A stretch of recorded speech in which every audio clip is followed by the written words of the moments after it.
Hi, Julie. How are you? Judy, how's it going? Good. Thanks for taking the time out. I know you're an extremely busy person and traveling a lot. Happy to do this. I definitely wanted to share my experience. Thanks, Julie. First off, what do you do as a career? And can you kind of share a bit of your background and, what your schedule's like? I'm a tech recruiter. I work for a tech company hiring software engineers to work for the company. And I do have a busy schedule, lots of last minute calls and meetings and things like that. And I am a career transitioner. I've had lots of different careers. I've had a lot of moves in my life, but Right. currently in Haven, Connecticut. Oh, nice. And what brought you to Dr. Wu? So essentially, I was feeling increasingly tired. I thought Hmm. I might be starting to experience some burnout. I wasn't really sure. I was feeling very overwhelmed with a lot of things I was juggling in my life. And my energy had started to plummet in November of last year. And then one day I was in my kitchen and picked something off the floor and stood up suddenly and didn't realize that a cabinet door was open. And I actually hit my nose quite hard on the cabinet. Um, didn't think much of it other than ow. And then Yeah. day realized it was probably broken. It was a pretty dramatic thing. I won't go into all the graphic Yeah, details. yeah. um, Essentially, that experience set off a whole cascade of health issues. So, what initially happened was that I developed a vision problem where my eyes were not converging properly, and it was affecting my brain, my day to day life, because it takes a lot of mental strain to make your eyes. Focus. Yeah. Um, I also had pre-existing vertigo that got way worse with the nose break. Mm. But the worst symptoms were that my energy continued to plummet. So as bad as they were, they got way worse. I had a lot of flu-like symptoms for months where I would experience alternating fevers and chills for an extended period of time. I had ocular migraines. I was extremely sensitive to light. So when I would step outside, if I was able to get the energy to do that, if it was a sunny day, I would often feel like I was about to pass out. I couldn't see sometimes because I was that sensitive to light if it was a sunny day. Um, and and they would also be like pretty excruciating. And then uh, I experienced some strange autoimmune symptoms at the same time. So um, my blood pressure would fluctuate, it would get very low, Right, and right. oxygen would also plummet sometimes. So I was working next to a blood pressure monitor and an oxygen monitor because I was Yeah. scared.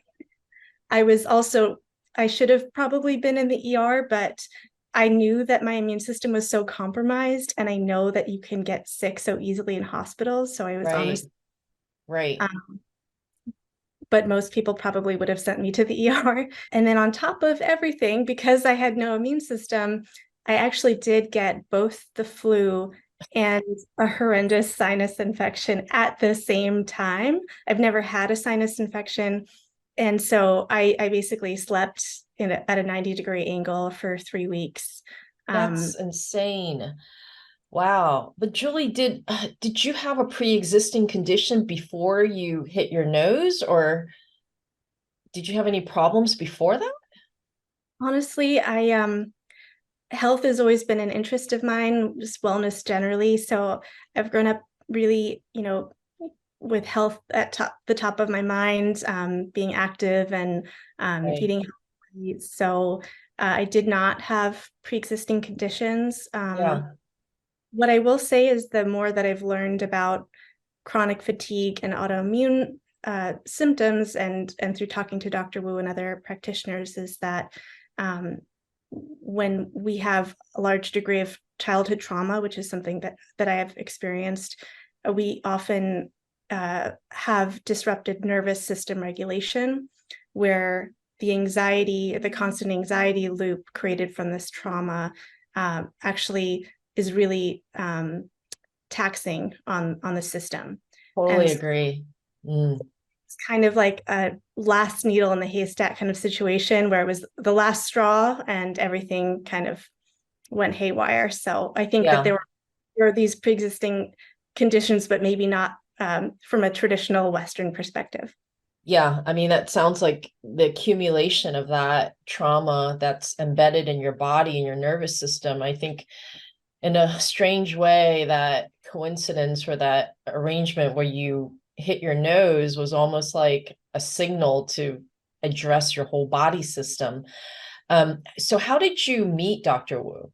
I think probably like a lot of people, I was desperate. I was Yeah. seeing 7 doctors, I think, at the time, Oh, and wow. being told, well, you look good, your labs look fine. And I literally felt like I was dying. And so I started learning more about beyond TCM, about Taoist medicine, and Right. was totally surprised that there was a 20th generation Taoist practitioner Mhm. in Connecticut nearby me. Yeah. So I watched his documentary and was fascinated and was really excited to meet Dr. Wu. Wow. So you actively sought him out then. So the 7 doctors that you went to, they were all from Western medicine, and were they specialists? I saw a general practitioner and I did see some specialists also. Wow. Wow. And during that time when you were seeing those different doctors, were they prescribing you specific prescriptions and drugs, or what were they doing? They just wanted to send me on more tests. So I had a huge array of blood tests. I found a functional medicine doctor that wanted to send me for tests that would have been about $2,000. And Wow. yeah, Yeah. So when you went to Dr. Wu, can you share a bit of your experience? What was it like meeting him, and how did you get treated? yeah. I went to see him in his West Hartford office, Yeah. and he checked my pulse and my tongue and chatted with me for a while about my symptoms, and said that my energy was indeed extremely low. And in fact, I had what is considered in TCM a critical condition, which is I had both qi and yang collapse. Those are types of, Wow. um, or at least was just on the brink of collapse, because sometimes collapse can mean so severe that you're in a coma. Oh So my I goodness. Wow. wasn't right there, but I was on the verge of everything just collapsing. And that's how I felt. I felt like I was dying. And I think I probably was. If I hadn't met Dr. Wu, I don't know what would have happened. It was that severe. Wow. Wow, this is really intense. So, Julie, for how long were you feeling this way, that you felt like you were going to die? I it was gradual and then very severe. So it was, gradually worsening from November through early this year. And then I saw Dr. Wu for the first time in mid-February, and things were pretty dire then. Wow, this is actually very recent then. Yes. So, yeah, I had no idea. When I spoke to you on the phone, I thought for some reason it was like years ago. I didn't realize this was actually in the last year or so. That's amazing. And how did Dr. Wu treat you? What did he perform? Like cupping, gua sha, tuina? Yeah, so I was seeing Dr. Wu for regular, like monthly Tuina. Okay. And in addition, he prescribed me herbs. So mostly those herbs entailed Zhenwu Tang, 5 grams twice a day, and 10-year aged ginseng. That Oh, was, I think, 3 grams twice a day, sometimes up to 5 grams twice a day. Um, mhm. and so I was taking that in addition to some additional herbs here and there, depending on my symptoms. But I started to feel a lot better right away. I think I was very Wow. constitutionally, and it helped to really warm me up, and I needed all the energy I could get. So That is just extraordinary. I mean, when I hear this from patients, it just really amazes me the power of Chinese herbs and the formula, because he customizes those formulas to your condition, your body. And it just really is astounding how quickly a person's energy and their symptoms, they just go away and they recover very quickly. It's almost like your body's starving for this nutrition. Um, so you did the herbal formula, the Twina. Did you have other TCM treatments? It was primarily those, along with sometimes he would do moxibustion. Oh, Uh, wow. Okay. it was I was extremely sensitive to moxibustion because I had so much going on. So Yeah. he used the baby ones on me, Yeah. but that was helpful also. Wow. And how do you feel today? Like, so we're talking what, let's say roughly like 6 months now or 8 months. So how do you feel today? Yeah, so I've asked Dr. Wu, I had asked him when I should stop taking these herbs, and he said you'll know when you need to stop. And I wasn't sure what that meant, but it's true. Like I feel like my constitution has changed or it's warmed up because I find that I don't actually want to take those herbs anymore. Or some days I'll wake up and I feel like I could use a little bit of a boost and I'll take them. Yeah. But for the most part, my health has done a 180. I feel like a human again. Ah, congratulations. Yeah. That's awesome. I mean, what do you say to people about this? I mean, I'm sure you've had family and friends probably watch you go through this. I mean, what are their perspectives, and what do you say to people that are in a similar situation and they just don't know what to do? It's interesting because I feel like everyone wants the best for you, but um, we have a lot of conditioning around Right. how health should be administered. And unfortunately, I think that means that a lot of people are closed off to, seeking care outside of a traditional Right. lens. And so um, there tends to be some hesitation or doubt. And also because the diagnosis I received from Dr. Wu is not equatable to anything specific in a Western sense. It might be an amalgamation of a number of issues like chronic fatigue, autoimmune, um, but that doesn't even encompass it. It doesn't encompass qi and yang collapse. Yeah. It can be hard to communicate that, but I do think people are becoming more open, as Right. by by Dr. Wu's calendar being booked up months in advance, and more people.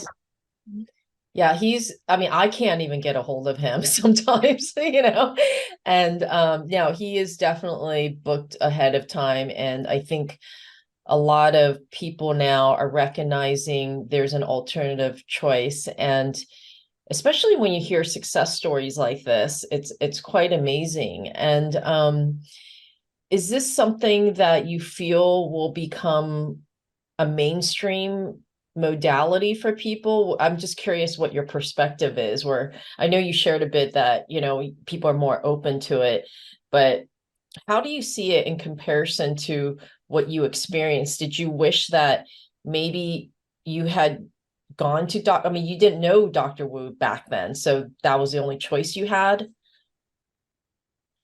Yeah, I think people are becoming more open. I definitely see that. I personally am actually starting to apprentice with Dr. Wu. Oh, you are. Congrats. Oh my gosh, what are you doing? I'm studying herbal medicine, Qigong and Tai Chi, and I will be doing his Tuina workshop also. Wow. I'm actually thinking about doing Twina next year. So yeah, I mean, it's amazing. I think that's what happens is for people like you and I, we experience different things with Dr. Wu on a personal level, and it's firsthand experience. So we see the effectiveness, but that's amazing that you're gonna go and study under him. That's really exciting. Is that going to how are you going to be doing this? Is this going to be like in addition to your career, or are you transitioning? Yes, so I've already started apprenticing with Dr. Wu on the weekends. I do have a regular job still, so it's a busy schedule. Yes. Um, I have always wanted to open my own wellness business. I've studied intuitive energy medicine and Reiki. I've always studied and been fascinated by nutrition and wellness. And so given what Dr. Wu, the gift that Dr. Wu has given me, I'm really excited to be able to share that with other people. Yeah, that's incredible. That's awesome. Well, thank you, Julie. I'm curious, as a last note, do you have a message for people? And, what message would you like to give to the world if you could give any? It's a big question, but I'll narrow the scope to a health-minded topic, which is that if you don't feel well, it's not all in your head. And even if it starts in your head, it's not just in your head. We're not made up of different parts, or we are, but we're all a whole being. And it's essential to our health that we take care of the whole being. And so part of that is mental health and anxiety, nervous system regulation, as well as our physical health. And the Western model has kind of cut the human body into separate organs, but it's very important to remember the whole person. That's wonderful. That's a beautiful message. One last question. Overall, what would you say? Can you share a bit of your overall experience with Dr. Wu? What was he like? What was his, style and approach for patients? Yeah, I think Dr. Wu has a huge amount of knowledge, and um, it's pretty amazing how quickly he's able to really look through a patient's symptoms and just from speaking with them for a few moments and looking at their symptoms and their pulse and their tongue and other aspects, he's able to really hone in quite quickly. And I was very impressed by that. And Yeah. he had a huge amount of knowledge at his disposal, having, I think, started learning medicine since the age of 7. So Right. all of Right. these generations of wisdom that have been passed on to him. So I think that really shows. That's incredible. Thank you so much, Julie. Thanks for taking your time to interview, and we appreciate all of your insights. Thanks again. Of course, thank you.